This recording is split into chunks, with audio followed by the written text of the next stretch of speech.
राधे राधे गोविंदा, भजो राधे राधे गोविंदा, राधे राधे गोविंदा, भजो राधे राधे गोविंदा, राधे राधे गोविंदा, भजो राधे राधे गोविंदा, राधे राधे गोविंदा, राधे गोविंदा, राधे गोविंदा, राधे राधे गोविंदा, राधे राधे गोविंदा। अब सभी भक्त लोग बहुत एकाग्रचित्त और शांत होकर सुनिएगा। देखिए, इस बार से ये धनुर्मास की पूरी लीलाएं YouTube पर भी हम अपलोड करेंगे। जो कोई भक्त इसे बाद में भी सुनना चाहे तो YouTube के माध्यम से इसका रसास्वादन ले सकता है। ध्यान से सुनिएगा। गोदा जी कहती हैं, हे सखियो, तुम लोग अच्छे अच्छे आभूषण धारण करो, आगे चलो, मैं तुम गजगामिनी की मस्त चाल की शोभा देखती हुई पीछे पीछे चलूंगी। प्रत्येक संत महात्मा अपने शिष्यों को आगे करना चाहता है और पीछे से उनकी रक्षा करना चाहता है। वो कहता है, ये गजगामिनी का क्या मतलब होता है? जैसे अलमस्त हाथी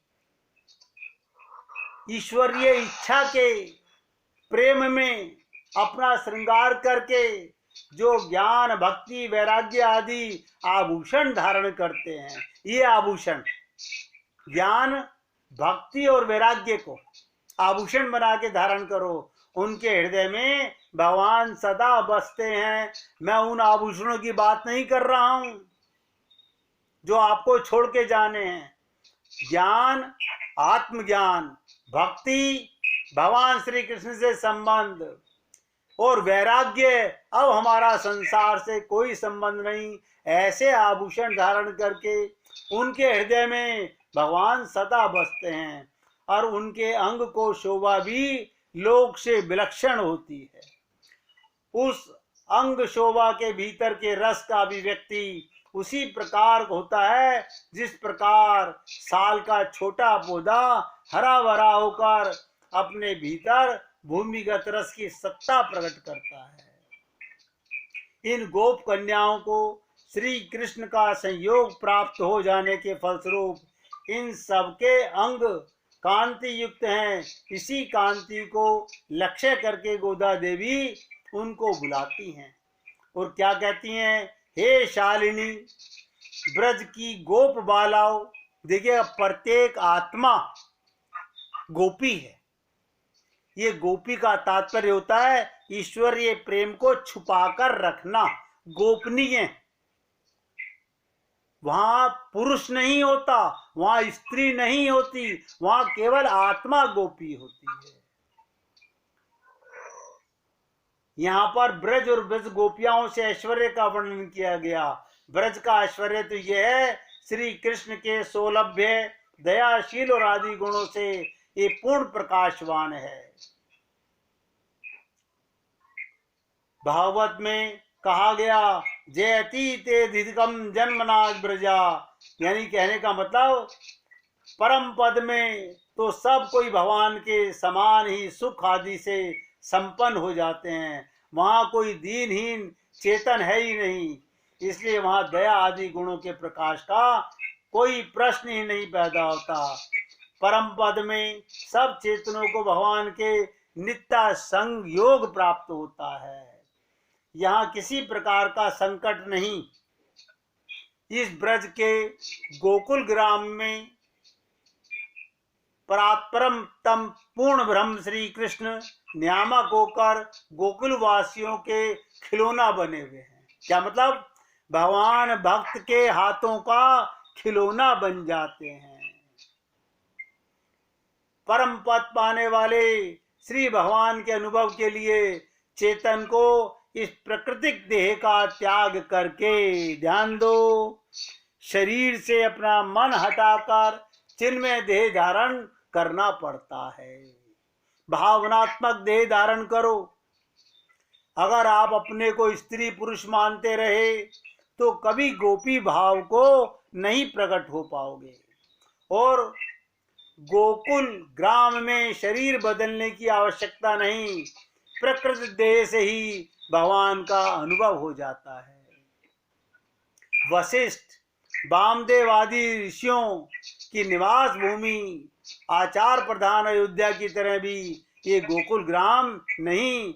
यहाँ के निवासी गोप इतने भोले हैं, अपने बाएं और दाहिने हाथ का भी अंतर नहीं समझ पाते। मथुरा में जाकर भगवान श्री कृष्ण स्नान करके भोजन करने लगे, ध्यान दीजिएगा, और खड़ाऊ पहनकर चलने लगे तो ये सुनकर उन गोपों को बड़ा आश्चर्य हुआ। क्या बोले वहां के गोप मथुरा के? ना ही नहाए ना ही धोए, प्रात होत नित खात, सो सुनियत महाराज भये हैं, चढ़े खड़ाऊ जात। सब कोई गुणों का आदर करते हैं, गुणों को देखकर प्रसन्न होते हैं, ध्यान दीजिएगा। पर ये ब्रज के ग्रामवासी श्री कृष्ण के चोरी आदि दुष्ट चरित्रों को भी देखकर बड़े प्रसन्न होते हैं। ये ब्रज का वात्सल्य प्रेम का सागर है। इसमें दोष भी गुण की तरह ही ग्राह्य है। जिस प्रकार नमक की झील में जो भी वस्तु डाली जाती है नमकमय हो जाती है, वैसे ही यहाँ दोष भी गुणमय हो जाता है। जो जीव भगवान की लीलाओं को हृदयंगम करता है, रसास्वादन ग्रहण करता है, वो बहुत जल्दी भगवानमय बन जाता है।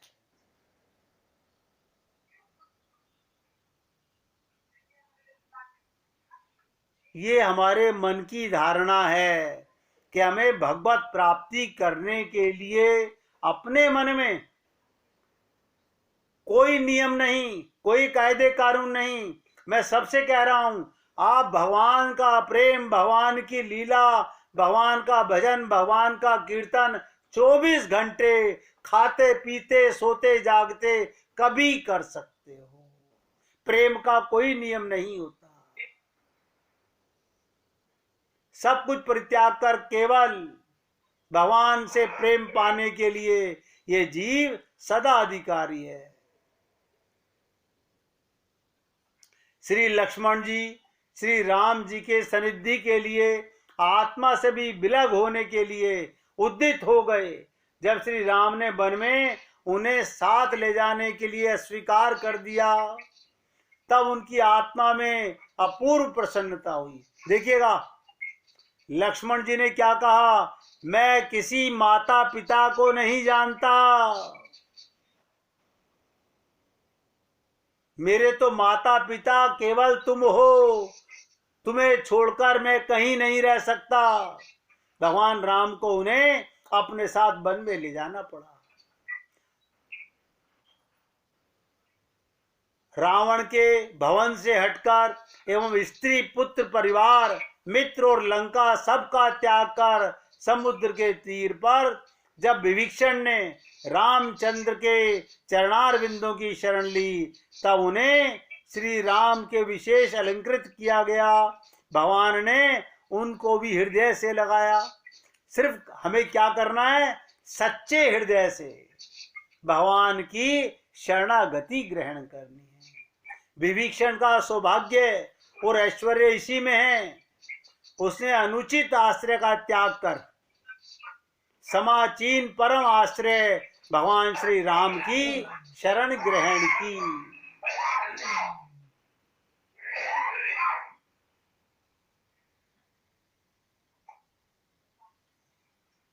देखिएगा, गोदा जी बहुत ध्यान से सुनिएगा, सखियों को बालिका कहकर संबोधित करती हैं।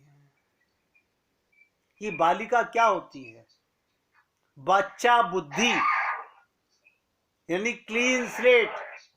शब्द कुछ और होते हैं, अर्थ कुछ और होता है। बालिका कहकर, बालिका माने बाल बुद्धि, जिसका ना कोई अपना है ना कोई पराया है।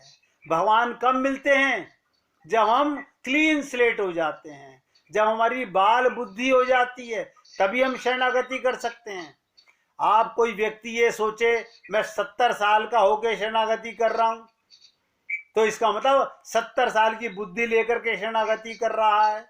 नहीं हो सकती शरणागति। शरणागति कब होगी? जब मन बुद्धि का सरेंडर करेगा। बिल्कुल जैसे छोटा बच्चा गोदी में मां की जाता है, ऐसे ही ये आत्मा परमात्मा के भाव में चली जाती है। तो गोदम्बा जी सखियों से कहती हैं, ये भगवान की बड़ी कृपा है, उन्होंने हम सबको श्री कृष्ण में समान आस्था रखने वाला बनाया। जिस प्रकार कोई वृद्धा स्त्री यदि किसी युवा पुरुष की ओर देखती है तो उस पुरुष में किसी प्रकार के आकर्षण का भाव नहीं उत्पन्न होता, ध्यान दो, उसी प्रकार हम भी वृद्धा होती तो श्री कृष्ण हमारे प्रति आकृष्ट नहीं होते, हम उनकी सेवा के सर्वदा योग्य रहती। परंतु समवयस्का होना के फलस्वरूप हम श्री कृष्ण के योग्य हैं। बाल भाव में जो क्लीन स्लेट होगा वही भगवान के करीब जा सकता है। ये कौन होता है? ध्यान से सुनिएगा, जो आठों पहर श्री कृष्ण का ही चिंतन करता है, समस्त विषय भोगों से अरुचि कर लेता है। श्री गोविंद हमारे अंगों की गहरा आलिंगन द्वारा हमें महासुख सिंधु में डुबो दें, अथवा अपने दर्शन से वंचित का महावीर वेदना में हमें दर्द दें, पर उनको छोड़कर हमें किसी दूसरी वस्तु की कामना नहीं। इसे कैसे कहा जाए कि जाही विधि राखे राम, ताही विधि रहियो, सीताराम सीताराम सीताराम कहियो। क्या मतलब? ध्यान दीजिएगा, हमें भगवान के साथ अपना अटूट संबंध बनाना है। यानी ऐसा नहीं कि मेरी मन की इच्छा भगवान ने पूरी नहीं की तो मेरा भगवान का संबंध टूट गया, क्योंकि मेरे मन में संसार की इच्छा ही नहीं है। इसलिए कहा जाता है कि नाता एक राम जी से, दूजा नाता तोड़ दे तोड़ दे।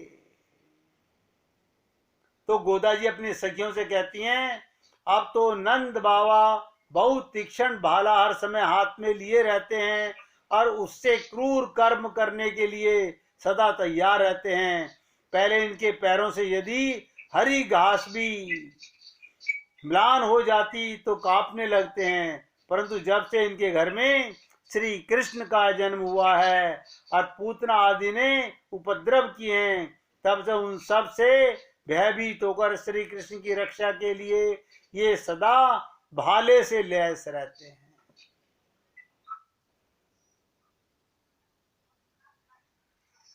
और क्या कहती हैं गोदा जी?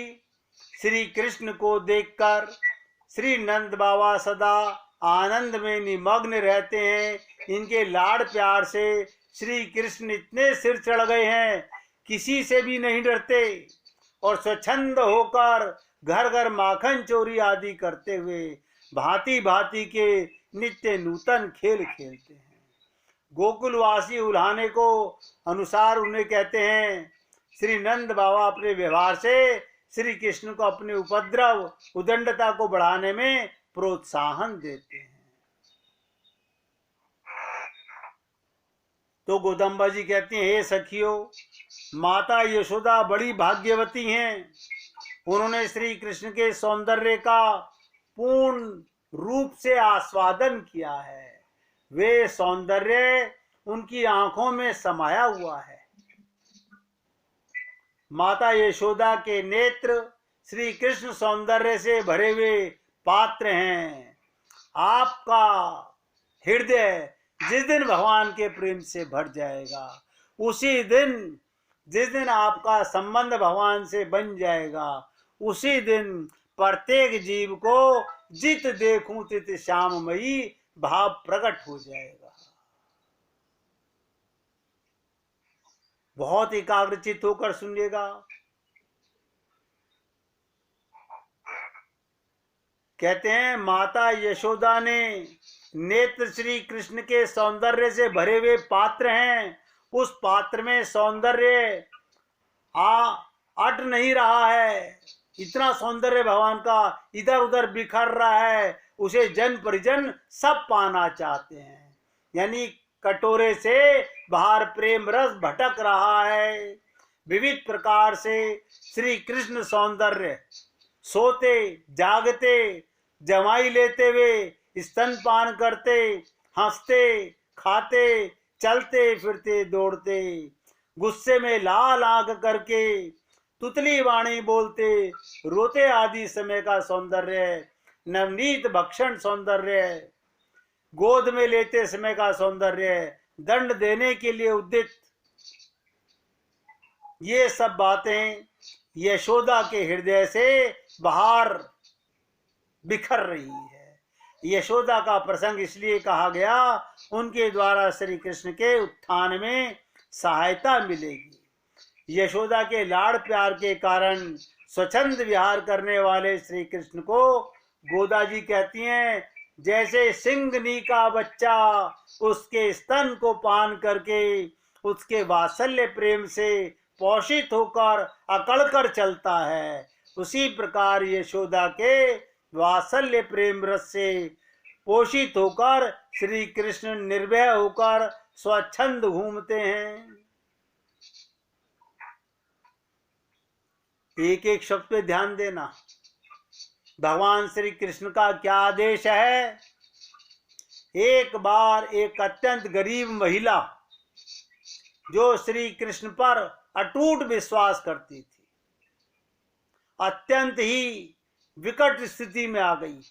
कई दिनों से खाने के लिए पूरे परिवार को कुछ नहीं मिला। एक दिन उसने रेडियो के माध्यम से श्री कृष्ण को अपना संदेश भेजा। ध्यान दीजिएगा, रेडियो के माध्यम से अपना संदेश भेजा कि वे उसकी मदद करें।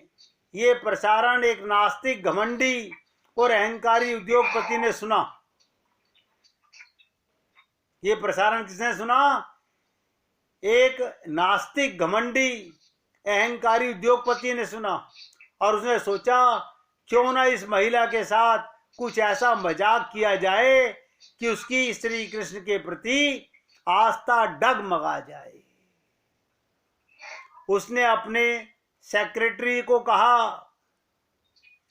कि वे ढेर सारा खाना और महीने भर का राशन उसके घर पर देकर आए, और जब वो महिला पूछे किसने भेजा है तो कह देना शैतान ने भेजा है।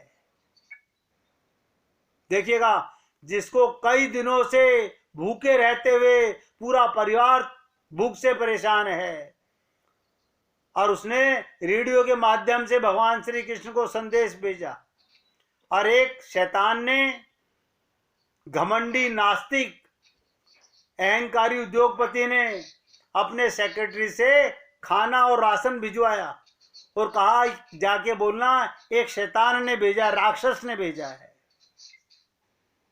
जैसे ही वो सेक्रेटरी उस महिला के पास सामान लेकर पहुंचा, पहले तो उसके परिवार ने तृप्त होकर भोजन किया, फिर वो सारा राशन अलमारी में रखने लगे।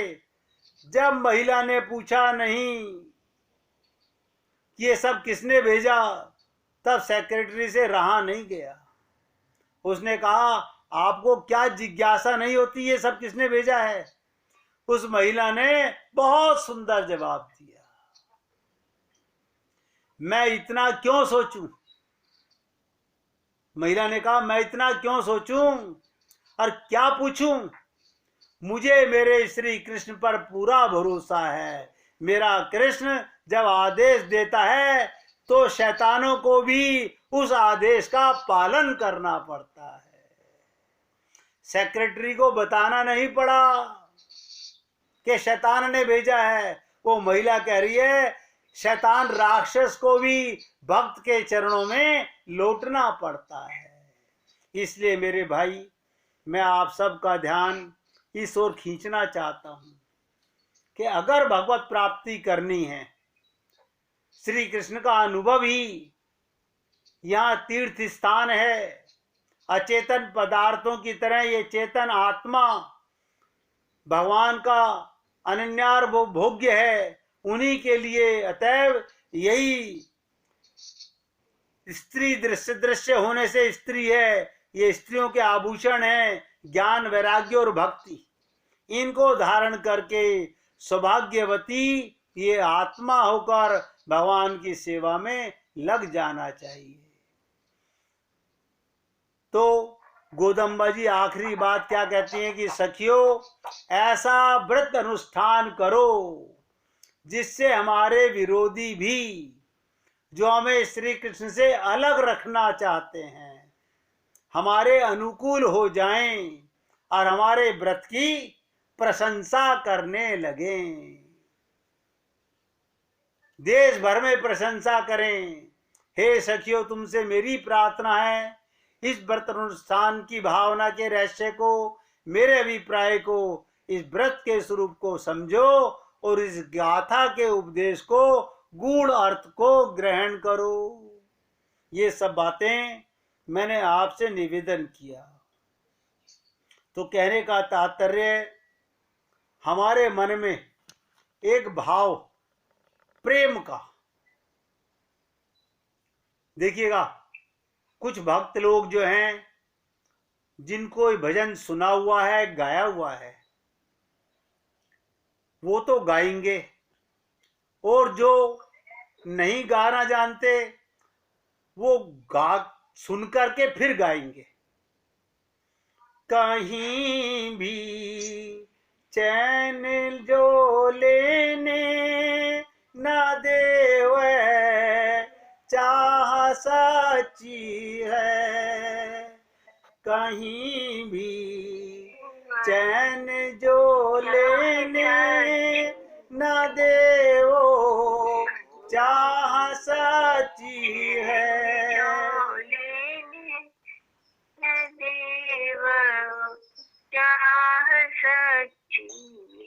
रहे प्रभु को फिकर हरदम, वही पर वाह सच्ची है।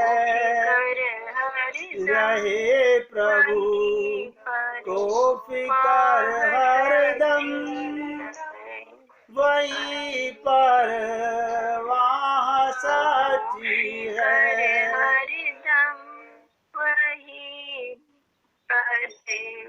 वाह सच्ची है। उसी का हम असर समझे, कसर बिल्कुल न रह जाए।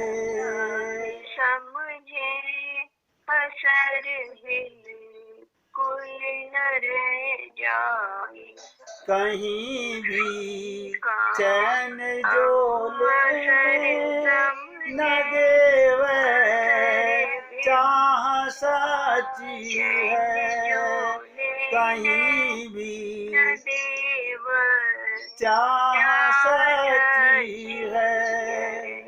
ध्यान से सुनिएगा।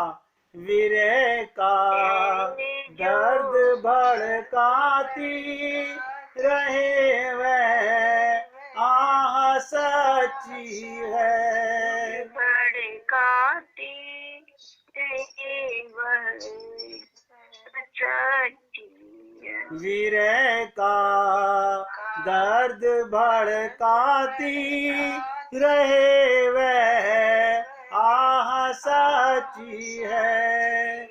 अब जो लाइन आप सब भक्तों के सामने बोल रहा हूँ, उसे बहुत ध्यान से सुनिएगा और अपनी खोपड़ी में थोड़ा ठोकिएगा। बहुत कुछ पाठ पूजा और तप व्रत करके ये समझे, बहुत कुछ पाठ पूजा और तप व्रत करके ये समझे। क्या समझे? विकल हो करके रो नाही, मिलन की राह सच्ची है।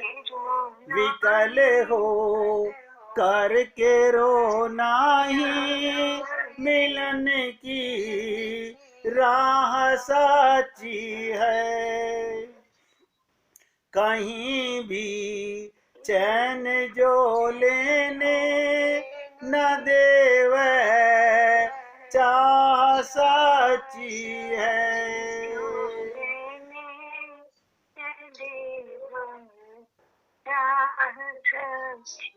बोलिए वृंदावन बिहारी लाल की जय, गोदम्बा मैया की जय।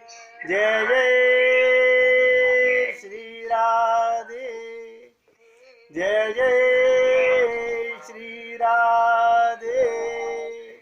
बोलिए लाल जी का मंगल हो, सभी भक्तों का मंगल हो। सबको राधे राधे भैया।